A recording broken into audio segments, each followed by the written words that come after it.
Well, we're back here at Nashville Golf and Athletic for our next lesson. It's a pretty windy day out here, but hey, if you can play in the wind, I can teach in the wind. So today we're going to talk about chipping. Now, in an earlier segment, I said that probably the hardest shot for an amateur is getting out of the sand. Some of you may say, no, for me, it's hitting the chip. These are really tough shots because there's so much finesse involved. Let's talk first about what you're traditionally told to do when you're chipping. All right.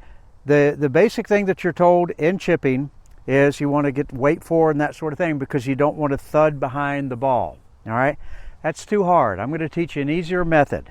I'm going to teach you to basically have your weight evenly distributed on both sides. All right, but Larry, doesn't that mean I have the high possibility of coming down and chunking it? Yes, but let me teach you one technique that's going to help solve that.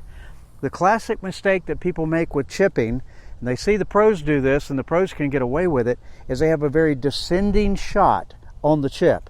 All right, so if you've got it back in your stance and you're coming back, if you're off just a fraction of an inch, you are going to thud behind the ball or thud right into the ball. All right, so here's the technique that I would recommend for your chips. What you want to do is instead line the ball up in the center of your stance, and instead of coming down with a huge descending swing like this, that increases your chances of thudding into something, what I want you to do is go with a very flat swing like this, that sort of skims across the grass. What that's going to do is give you more margin for error because you're not attacking down to an exact point. You're basically swinging through the ball like this. A couple of other techniques that you want to keep in mind. I would not recommend going all the way to the top of the club. This is definitely the kind of shot where you want to choke up. Choke up means more control because there's less distance between the club head and your hands. For short chips, you even want to go down onto the metal. All right, but we're going to hit this chip here. We're going to go down to about right here. All right, so even weight distribution coming through with a very low swing. You also want to remember that pendulum that I talked about earlier, all right? You're going to use your pendulum here is going to be your elbow up close to the side. So basically this shot is just like this, just skimming across the top of the grass. All right, let's give it a try. Basically line up,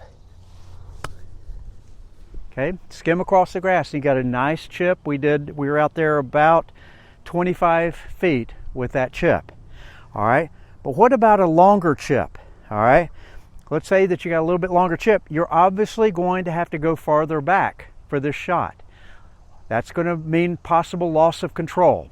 So here's another tip that you might want to do. Pro would laugh if they saw me giving you this tip, but for the guys that have trouble getting the club face exactly square back to the back of the ball, this is something that you can try.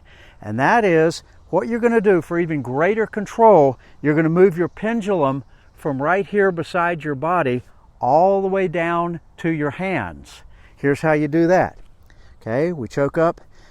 By the way, you want to have a really light grip for your chips. You see these people that they're just hold on to it like this and they rush it. They try to go real quickly. It's because they're scared. All right. What this technique can do is give you the confidence level so that you can slow down that swing, lighten up that grip, and have a good degree of confidence that you're going to hit it through. So what we're going to do is we're going to now move our pendulum, our anchor point, down to our hands. All right, so what we're going to do is keep our hands basically in the same place and just simply hinge the wrists back and through, back and through. Practice this a lot before you try it on the course.